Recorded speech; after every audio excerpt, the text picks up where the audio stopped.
Hello everyone, welcome back to my cooking vlog. ಇವತ್ತಿನ ವಿಡಿಯೋದಲ್ಲಿ ನಾನು ಮತ್ತೆ ಸ್ನ್ಯಾಕ್ ರೆಸಿಪಿ ಜೊತೆಗೆ ಬಂದಿದ್ದೀನಿ.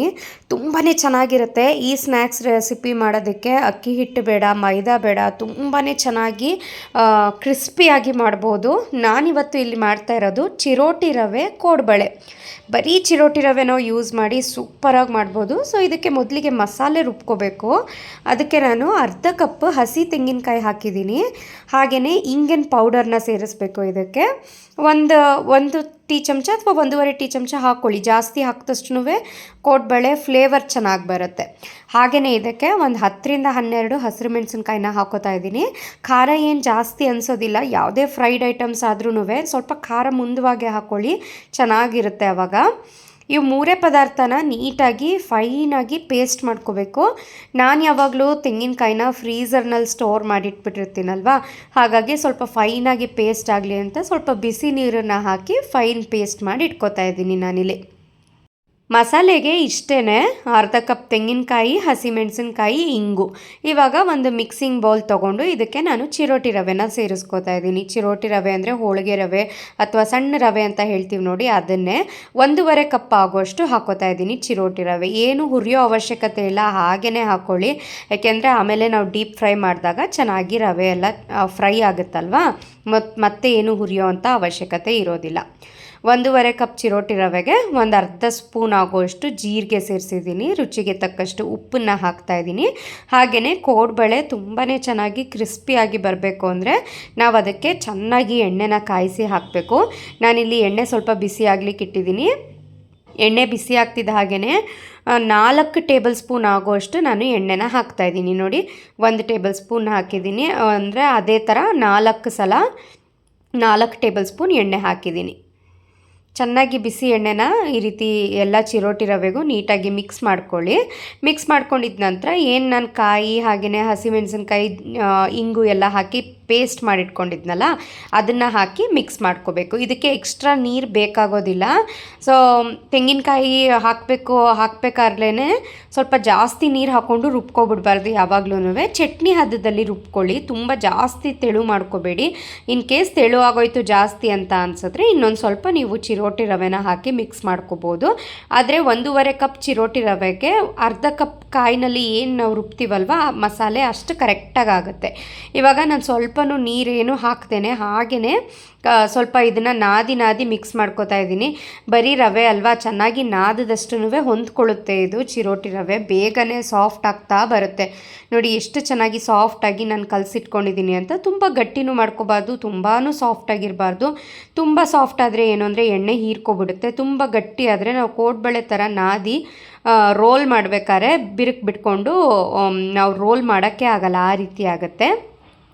ಒಂದು 10 ನಿಮಿಷ ಕ್ಲೋಸ್ ಮಾಡಿಡಿ. 10 ನಿಮಿಷ ಆದ ನಂತರ ಈ ರೀತಿ ಮತ್ತೆ ಒಂದು ಸ್ವಲ್ಪ ನಾದ್ಬಿಟ್ಟು ಸಣ್ಣ ಗಾತ್ರದ ಉಂಡೆನ ತೊಗೊಂಡು ಈ ರೀತಿ ರೋಲ್ ಮಾಡಿ ಕೋಡ್ಬಳೆ ಶೇಪ್ನಲ್ಲಿ ನಾವು ರೋಲ್ ಮಾಡಿ ಇಟ್ಕೊಳ್ಳೋದು ಅಷ್ಟೇ. ತುಂಬ ಸಿಂಪಲ್ ಈ ರೆಸಿಪಿ ಅಂತೂ. ಯಾವಾಗಲೂ ನಾವು ಅಕ್ಕಿ ಹಿಟ್ಟಿನ ಕೋಡ್ಬಳೆ ಮಾಡ್ತಾನೆ ಇರ್ತೀವಿ, ಅಥವಾ ಬರೀ ಮೈದಾ ಮತ್ತು ಚಿರೋಟಿ ರವೆ ಹಾಕಿ ಕೋಡ್ಬಳೆ ಮಾಡ್ತಾನೆ ಇರ್ತೀವಿ. ಬರೀ ಚಿರೋಟಿ ರವೆನಲ್ಲಿ ಹಸಿಮೆಣಸಿನ್ಕಾಯಿ ಹಾಕಿ ಯಾವತ್ತಾದರೂ ನೀವು ಚಿರೋಟಿ ರವೆ ಕೋಡ್ಬಳೆ ಟ್ರೈ ಮಾಡಿದ್ದೀರಾ? ಮಾಡಿಲ್ಲ ಅಂದರೆ ಖಂಡಿತ ಟ್ರೈ ಮಾಡಿ.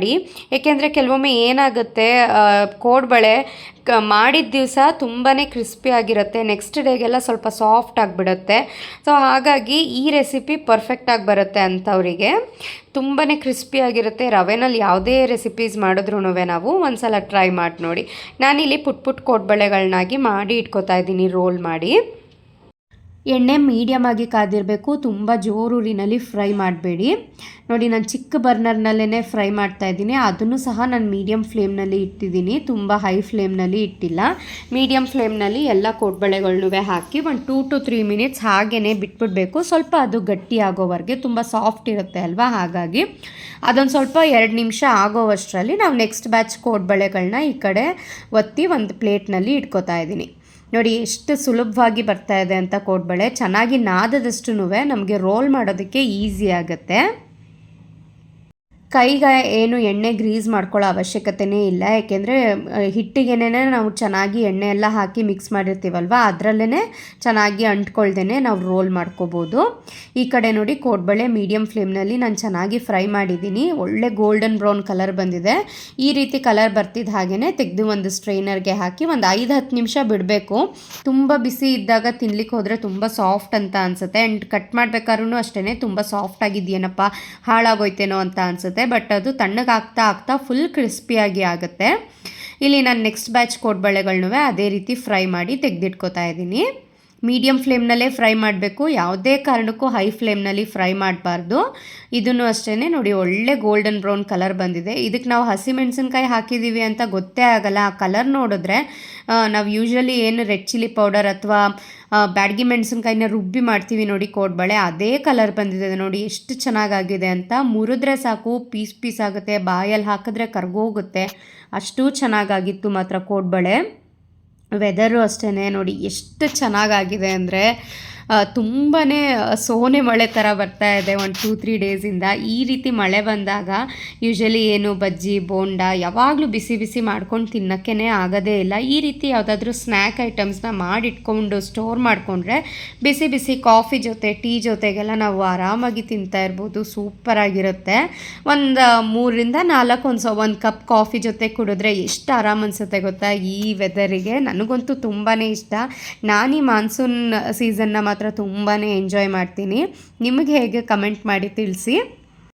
ಹಾಗೆಯೇ ರೈನಿ ಸೀಸನ್ಗೆ ಮತ್ತಷ್ಟು ಬೇರೆ ಬೇರೆ ವೆರೈಟಿ ಸೂಪ್ ರೆಸಿಪಿಗಳನ್ನೂ ನಾನು ನೆಕ್ಸ್ಟ್ ಮಾಡಬೇಕು ಅಂತ ಅಂದ್ಕೊಂಡಿದ್ದೀನಿ. ಯಾವುದು ನಿಮಗೆ ಬೇಕಾಗಿದೆ ಅದನ್ನು ಕಮೆಂಟ್ ಮಾಡಿ ತಿಳಿಸಿ, ಖಂಡಿತ ನಾನು ಮಾಡಿ ತೋರಿಸ್ತೀನಿ. ಇವತ್ತಿನ ವಿಡಿಯೋ ಹೇಗೆ ಅನ್ನಿಸ್ತು ಕಮೆಂಟ್ ಮಾಡಿ ತಿಳಿಸಿ. ನಾನು ಸಿಗ್ತೀನಿ ಮತ್ತೆ ಇನ್ನೊಂದು ವಿಡಿಯೋದಲ್ಲಿ ಹೊಸ ರೆಸಿಪಿ ಜೊತೆ.